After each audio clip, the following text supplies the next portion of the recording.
Hey, welcome back for another round of Charlie Brown politics. Now, we all see in the news time and time and time again another mass shooting taking place, and it seems like dang near every single day a new event like this scrolls across our news feeds and our news outlets. And I don't know about you, but every time I see this, I have to stop and think why. Now, we all know that the Democrats blame the Republicans blame the Democrats, and other, outlets. And in the meantime, these events continue to just keep happening. In this year alone, in 2024, we have already had 33 mass shootings. That is more than days in the month so far. I'm shooting this on the 26th. Now, what the hell is happening? I came across some information that I thought might be interesting to you, might be relevant to this subject. And so we're going to watch a video from the show Redacted. And they're a group of libertarians that do investigative reporting and cover current events and political events. Go check them out. Now, they interview a woman who is going to give you her story about what happened tragically to her husband. And without further ado, let me just go ahead and pull this up real quick and show you guys what I'm talking about. Well, we've seen a number of mass shootings across the United States over the past few decades, and they've all been tragic, but they've all had one thing in common. Can you name it? But if you think about it real hard, you probably wouldn't be able to come up with an answer. Is it skin color? No. There's been white mass shooters, black mass shooters, Asian mass shooters. That has nothing to do with it. In fact, the mainstream media would love to keep this entirely quiet, but they do all have one thing in common. They've all been on antidepressants, SSRIs, something that the mainstream media and Big Pharma don't. So I tried to verify that all mass shooters were on SSRIs, and I don't think I could myself verify that every single one of them could be proven to be on it, but I definitely came up with the vast majority of these people were on some type of SSRI, which is an antidepressant. Interesting. Want you to know about. Why are we not being told about this? We'll get to the bottom of that. Our next guest is a leading global drug safety advocate. Her name is Kim Witzak. She's become involved in this issue when her husband tragically suddenly died due to an undisclosed side effect of an antidepressant. She's now on the FDA advisory committee, and she's made it her mission to educate all of us about these dangers. Kim, welcome to the show. Thank you so much for joining us. Thanks. Thanks for having me. Well, it's such an important issue, and I think it's probably informative for our audience. First of all, it's amazing to hear that you're on the FDA advisory committee now, and that just made my head spin when I first heard that. But I think it's informative for our audience to kind of go back and really set the stage here and how you got involved in this. Can you tell us what happened to your husband specifically? I think you call yourself an accidental advocate now. Can you kind of walk us back and paint a picture for us? Sure. Well, I call myself the accidental advocate because I never chose to do this work, and sometimes our greatest purposes choose us. And I was married back in 2003 to my best friend, my husband of 10 years. And on August 6, 2003, I got a call that forever changed my life. My dad called to tell me that my husband was found hanging from the rafter of our garage, dead at age 37. And Woody wasn't depressed. Woody had no history of depression or any other mental illness. Woody had just started his dream job with a startup company and was having trouble sleeping. And Woody was a guy who needed 8 hours of sleep. And, he wasn't getting 8 hours of sleep. So he, as a lot of people did and do, he went to his doctor because he was having trouble sleeping. And Woody was, I always called him like the Humpty Dumpty, the doctors put him back together. He was an athlete. And so he did, he just did what he would have done, which is like, hey, doc, I'm not sleeping. And the doctor gave him a 3-week sample pack of an antidepressant, Zoloft, and told him it would take the edge off and help him sleep. And I happened to be out of the country during those first 3 weeks that he was put on the drug. We both traveled for our careers, and I was down in New Zealand. on an advertising production. So I wasn't there when Woody first got put on these drugs and the dosage changed. But I will never forget when I came back to back home, and I was excited to see him. And I'll never forget, he walked through our back door. He was in a blue dress shirt, like completely drenched through. It fell on the floor, and with his hands around his head, and he's like, "Kim, you gotta help me. I don't know what's happening to me." It's like my head's outside my body looking in. He's rocking back and forth, bawling. And I had never seen this before. And I remember we calmed him down and we like, let's pray, let's breathe, let's, whatever this thing was. And he called his doctor, somebody who he's seen for years, and the doctor said, you got to give it 4 to 6 weeks to kick in. And so to stay on it, to stay on these drugs, not to get off of them, but to stay on it. Yeah, so I don't think, and it's kind of one of the things that, we'll get into it, but it's one of the things that a lot of times when people are having adverse events or effects by these drugs, doctors don't recognize it being a side effect of the drug. And this was a side effect of the drug, clearly. But Woody was told to stay on it. So every night the next week of his life, Woody came home and he'd be like, what do you think about hypnosis? What do you think about acupuncture? Everything was to beat this feeling out of his head. And so on August 6th, I will never forget, it was my busy time of my season, and I was out of town. I hadn't heard from him. So I'm like, hey, Dad, do me a favor, go check and see if, Woody's all right. I'm thinking he maybe hit his head, like he was having trouble sleeping. Never in a million years would have I expected to get the call that I did, that my husband was hanging, because Wood loved life. And that night, I'll never forget, I'm in Detroit trying to figure out how to get back home. And the coroner got on the phone and asked me one question. She goes, was he taking any medication? And the only medication Woody was on was Zoloft. And she said, we're going to take it with us. It might have something to do with his death. And so that was clue number one. And clue number two was the front page of our newspaper had an article that said the UK finds link between antidepressant and suicide in teens. And so those were really like, Wood and I, like I said, we both traveled all the time and we left notes for each other. And I'm like, literally, Wood, you went on your biggest trip of your life and you didn't leave a note, but those were his notes. I really believe, that meaning, the question that the coroner asked and the front page of the paper that night. And then intuitively in every part of my body, I knew there's no way Woody would take his own life.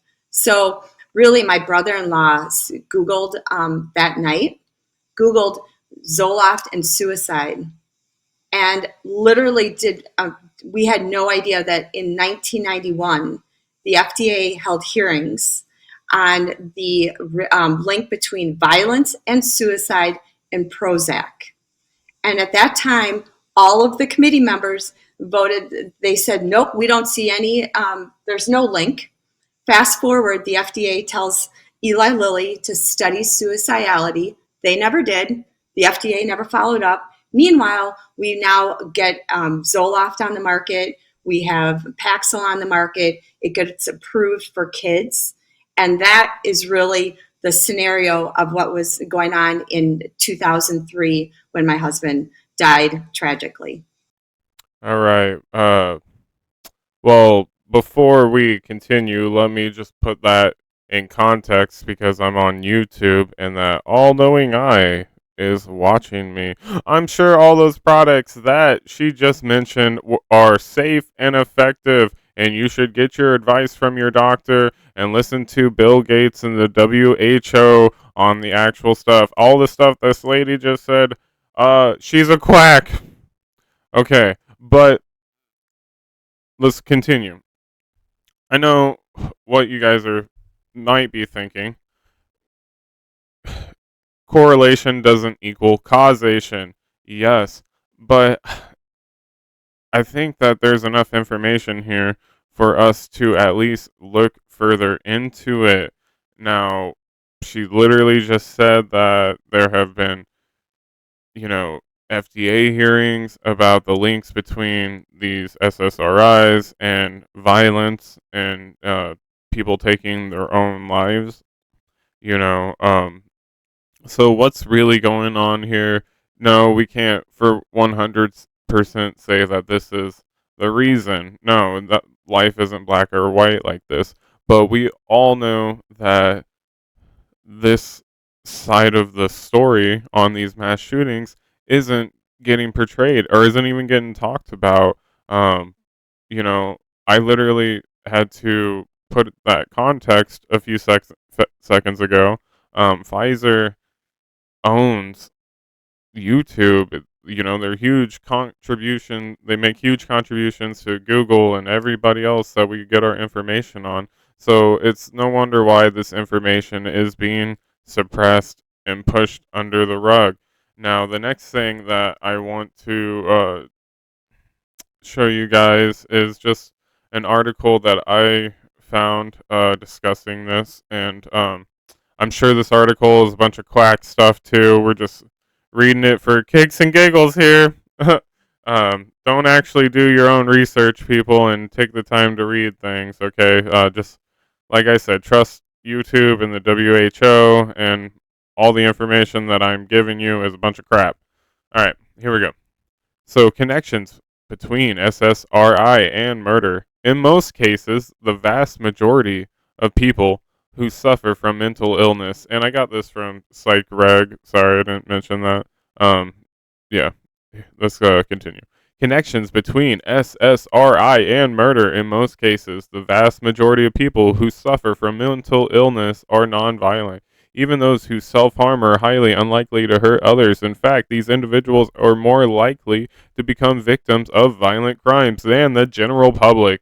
Yet, after each mass shooting tragedy, the media fills with psychiatrists who say that the individual did not seek the help they needed and that with the proper treatment, the tragedy may have been prevented. But research does not support that philosophy. In fact, depression in particular doesn't lead to violence. Yet, since the increase in SSRI antidepressants being widely prescribed, the rise in mass shootings has increased right along with it. And the evidence shows that many mass shooters were either taking or had recently taken SSRIs. Here are just some examples. In 1989, Joseph Westbecker walked into his former employer, Standard Graver Corp., and shot 20 workers, killing 9. He had been taking Prozac for a month. This shooting led to a landmark case where the survivors sued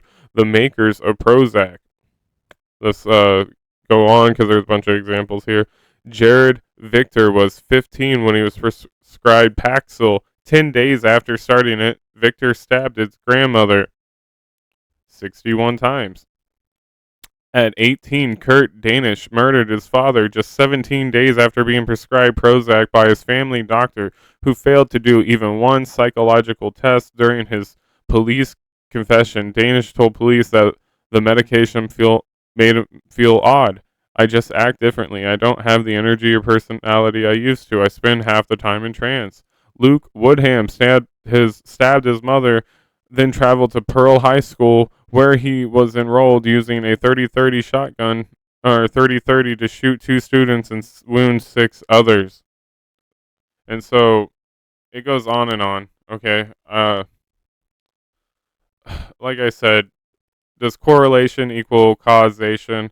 No, but there's got to be enough stuff here for this to really be looked into, and what's really going on. So I got one more clip from this video, guys, that I want to show you, and yeah, it's going to be interesting. So let's just watch. This isn't federal. These aren't trade secrets. So he released them, and I literally went around DC with binders full of documents. And these documents told a very different story. That the FDA and Pfizer knew about it. It was also the behaviors of how the companies, like talking about withdrawal. Let's not tell that. Wait a minute. Can you back up a second? Because I just want to be very clear. When you were going around, these documents were showing that the FDA and Pfizer knew about these side effects and the withdrawal side effects and a whole host of other side effects. They knew about it and they kept it from the American people, Yes. right? That's what was in these documents? Yes.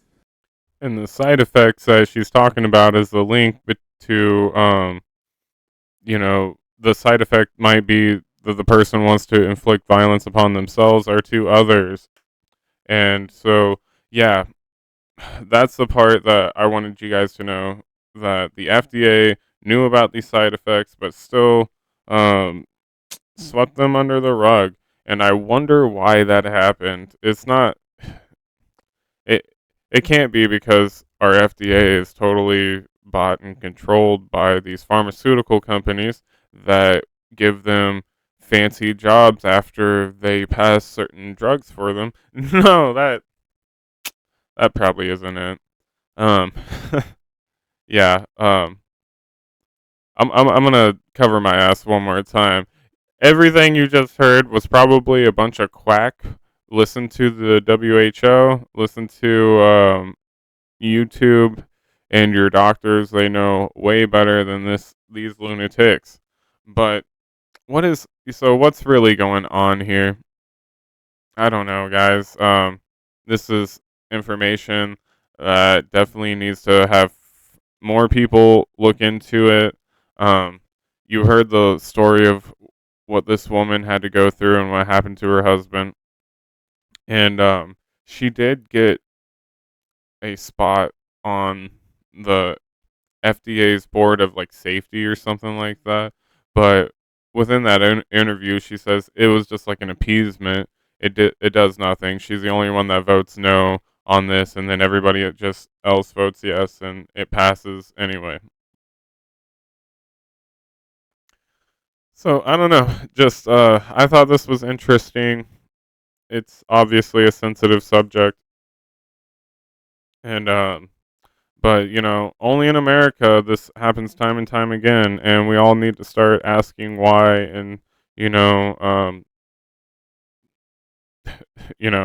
I don't know what else to say on it, guys. Tell me what your thoughts are. What are you thinking? Is this hitting the nail on the head, or is this forgetting some other aspects of it? I don't know. Like, comment, share, and subscribe, and I will catch you on that next episode of Charlie Brown Politics. Thanks, everybody.